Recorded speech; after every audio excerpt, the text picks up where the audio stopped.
مجھے بڑے دکھ کے ساتھ کہنا پڑتا ہے کہ جی انہوں نے ایک ذہنی طور پہ شکست خوردہ یہ لوگ ہیں، یہ سمجھتے ہیں یہ بھارت کا سائز دیکھ کے ڈر جاتے ہیں، کہتے ہیں جی اتنا بڑا ملک ہے۔ LOC کی بات کریں گے۔ LOC پر بھارت نے 6 مقامات پر نہ صرف خاردار باڑ کو ہٹانے کا باقاعدہ سے کام شروع کر دیا ہے، بلکہ وہاں پر ہموس میزائل، اسرائیلی میزائل نصب کیے جا رہے ہیں۔ بات کریں گے آج کے پروگرام میں کہ کیا برصغیر کا جو امن ہے وہ تار تار ہونے جا رہا ہے، اور ہم بات کریں گے نئے پاکستان کے جو کرتا دھرتا ہیں، انہوں نے ڈپلومیسی کے میدان میں اور اس جنگ کے میدان میں بھارت کو منہ توڑ جواب دینے کے لیے کیا تیاری کر رکھی ہے، کیا حکمت عملی اپنائی جائے گی۔ پاکستان کو موجودہ صورتحال میں، ہمارے اس نئے پاکستان میں ہماری حکومت کو کیا اسٹریٹجی، کیا کشمیر کے حوالے سے کیا اپنانی چاہیے، اس وقت ضرورت ہے؟ ایک تو میں پہلے دن سے، آج سے نہیں، بہت عرصے سے یہ بات کر رہا ہوں اور اس بات پہ لکھ بھی رہا ہوں جی کہ لڑائی پاکستان کی ہے، چاہے وہ سری نگر میں لڑی جا رہی ہے،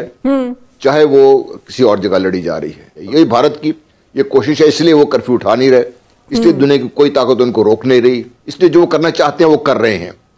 اب ہمیں سمجھنا یہ ہے کہ یہ کیا واقعی صرف اس حد تک ہی بھارت جائے گا، اس سے آگے بھی جائے گا؟ میں، ہو سکتا ہے میں غلط ہوں، اللہ کرے میں غلط ہوں، کیونکہ مجھے یہ کبھی کوئی شک نہیں رہا کہ کشمیر چونکہ بھارت کو دیا گیا تھا، وہ اس لیے دیا گیا، وجہ تھی اس کی، گرداسپور کو پاکستان سے توڑ کر تمام قوانین اور تمام اصولوں کو پامال کر کے کشمیر کسی وجہ سے بھارت کو دیا گیا تھا۔ اور جو کشمیر کا جو حصہ کشمیریوں نے یا ہمارے جو قبائلی بھائی تھے یا ہماری جو فوج تھی انہوں نے آزاد کروا لیا ہے، تو یہ ہمارا کریڈٹ، اگر یہ نہ ہوتا تو بھارت آج دریائے جہلم کے کنارے ہمارے بارڈر لے کے کھڑے ہوتے اور آگے کہیں اور جا رہے ہوتے اس سے۔ وہ تاریخ میں نے پہلے بات کی، وہ بھی موجود ہے۔ اب میرا شروع دن سے یہ نظریہ رہا ہے کہ یہاں سے کنسولیڈیٹ کرنے کے بعد 3 4 5 سال کے بعد جب یہ ان کی کمر توڑ دیں گے، یہاں پر ڈیموگرافکلی چینج کر دیں گے سارے اس کو، انہوں نے جموں میں کیا ہے، تو اب اس کے بعد جو میں کہہ رہا ہوں یہاں کنسولیڈیٹ خدا نہ خواستہ اگر کر لیا بھارت نے، تو نیکسٹ اسٹیج پہ جو سی پیک نہ صرف بھارت کو، امریکہ کو، ساری دنیا کو کھٹک رہا ہے، وہ گلگت بلتستان آئیں گے وہ لوگ۔ کیونکہ پہلے بھی آپ کو یاد ہو کہ 2015 میں مودی نے بڑے واضح طور پہ 15 اگست کو اعلان کیا تھا کہ مجھے بلوچستان سے اور گلگت بلتستان سے باقاعدہ فون آ رہے ہیں، میسیج آ رہے ہیں۔ تو یہ ایک منصوبے کے تحت کچھ ہو رہا ہے۔ ہمارے جو بدقسمتی یہ ہے کہ ہم نہ اس چیز کو سمجھ سکے ہیں، نہ اس چیز کو ہم لے کے چلنے کے لیے تیار ہیں۔ جو ہماری اسٹریٹجی تھی، ہم سمجھے تھے کہ UN میں تقریر کے بعد سارا مسئلہ حل ہو گیا۔ UN کی تقریر جو پرائم منسٹر کی تھی بہت اچھی تقریر تھی، ساری نیشن کو انہوں نے ایڈجائز کر دیا تھا، انہوں نے اس کو آگے لے کے چلنے کی ضرورت تھی۔ میرا فارن آفس سویا ہوا ہے، ہمارے جو ڈپلومیٹس ہیں وہ سوئے ہوئے ہیں۔ ہم نے آج کشمیری اپنا جو کام ہے وہ کر رہے ہیں۔ ہم نے پاکستان کی جو جنگ لڑ رہی ہے اس کو ہم سمجھ نہیں سکے۔ اگر ہم آج یہ جنگ لڑنے، آپ بھاگ نہیں سکتے، you can't run away from your destiny. یہ پاکستان کی، میرا خیال یہ ہے کہ ہماری ڈیسٹنی میں یہ ہے کہ آج نہیں، کل نہیں، پرسوں ہمیں یہ سفارہ ہوں گے۔ کس طرح ہوں گے، یہ ہم پہ منحصر تھا۔ اب وہ انیشیٹو بھی آہستہ آہستہ ہمارے ہاتھ سے نکل جائے گا۔ وہ جو صورتحال ہے میرے لیے خطرناک ہے، کیونکہ ہم اگر بیٹھے رہے کوکون کر کے اپنے آپ کو، اور ہم نے ڈپلومیٹکلی یا دوسرے جو ہمارے پاس رائے استعمال نہ کیے، تو پھر میرا اپنا خیال، اللہ کرے پھر میں کہتا ہوں کہ غلط ہو، کہ پاکستان نشانے پر ہے، آج نہیں کل تو پاکستان کو اس چیز کا احساس کرنا پڑے گا۔ مجاہد بریلوی صاحب کیا کہنا چاہیں گے آپ؟ غلام مصطفیٰ صاحب نے تمام تر صورتحال سامنے رکھ دیجیے۔ ایک بات کہنے دیجیے ذرا عامر سے، مدیہ ذرا ایک لائن میں یہ ضرور بات کہہ دوں، سوری ٹو سے، میں بڑی رسپیکٹ کرتا ہوں جنرل صاحب سے۔ دراصل یہ ہماری غلطی ہے اگر ہم یہ سمجھتے ہیں کہ پاکستانی کشمیریوں کی جنگ لڑیں گے، یا کشمیری جو ہیں وہ اس کو، جب آپ مذہبی رنگ دیں گے اس تحریک کو کشمیریوں کی، اس سے نقصان ہوا ہے۔ میں اب یعنی میں بہت تفصیل میں نہیں جاؤں گا، میں تو پاکستان کی جنگ کی بات، یعنی اس کو نہیں کشمیریوں نے جو ابھی آپ 5 اگست سے لے کر اب تک تحریک دیکھ لیں، اور اس سے پہلے بھی دیکھ لیں، اس سے پہلے بھی یہ دیکھ لیں کہ جو اس وقت تو جواہر لال نہرو جیسا اسٹیٹمنٹ موجود تھا نا۔ اب آپ عمران خان نے کیا کرا، جواہر لال نہرو جیسے اسٹیٹمنٹ کی موجودگی میں یونائٹڈ نیشن میں جو ریزولوشن پاس ہوا تھا اس میں واضح طور پہ تھا کہ رائے شماری ہی مسئلے کا حل ہے، اور یہ اس وقت قرارداد پاس کروائی تھی سر ظفر اللہ خان نے، اور تو شیخ عبداللہ جیسے پائے کے لیڈر موجود تھے۔ یعنی اس وقت جو ہے کشمیر کا کیس لڑا گیا، اور اتنے بڑے جوائنٹ ہونے کی موجودگی میں کشمیریوں کی آزادی کو ہم نے منوا لیا۔ اور بعد کے ہمارے حکمرانوں نے بدقسمتی سے، خاص طور پہ یہ ضیاء الحق کا دور تھا جس کی وجہ سے ہمیں یہ جو مہم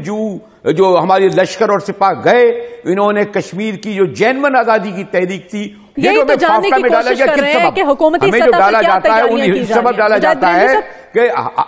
ہمیں جو ڈالا جاتا ہے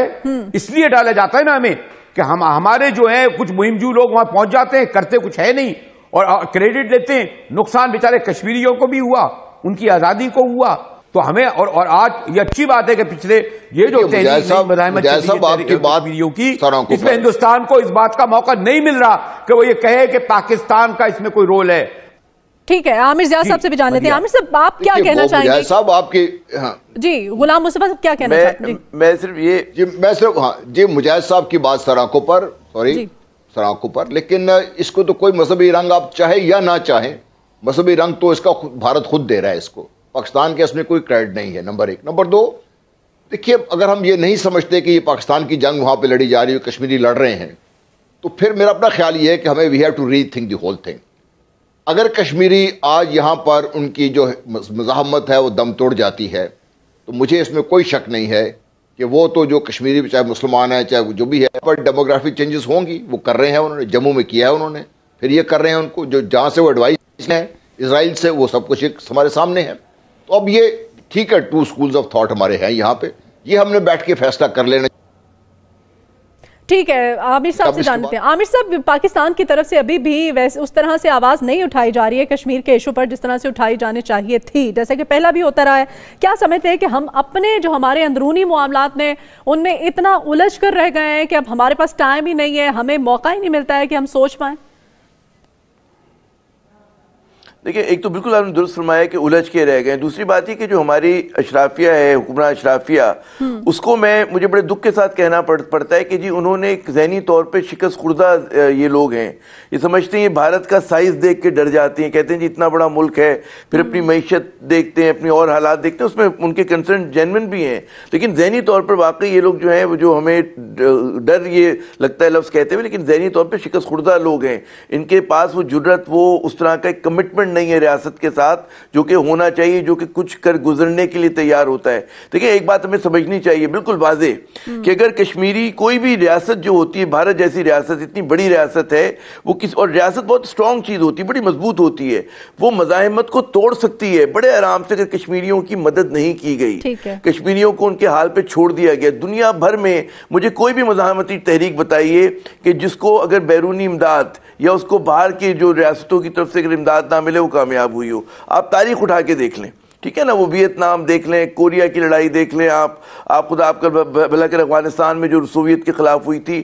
یہ چاہے وہ بائیں بازو کی ہو چاہے دائیں بازو کی، اس کے کہیں نہ کہیں اس کے جو کہتے ہیں حامی لوگ ہوتے ہیں، جو کمیٹڈ ہوتے ہیں آئیڈیالوجیکل، وہ بیٹھے ہوتے ہیں۔ تو پاکستان کو اس میں کوئی معذرت، اگر دیکھیں ہمارا اگر کلیم ہے کہ کشمیر ہمارا اور کشمیر کا ہم بالکل ہمارا حصہ ہے، تو پھر ہمیں ان چیزوں پہ وہ ہونا بھی نہیں چاہیے، پولیٹک ہونا بھی نہیں چاہیے، معذرت خواہانہ رویے سے کام نہیں چلے گا۔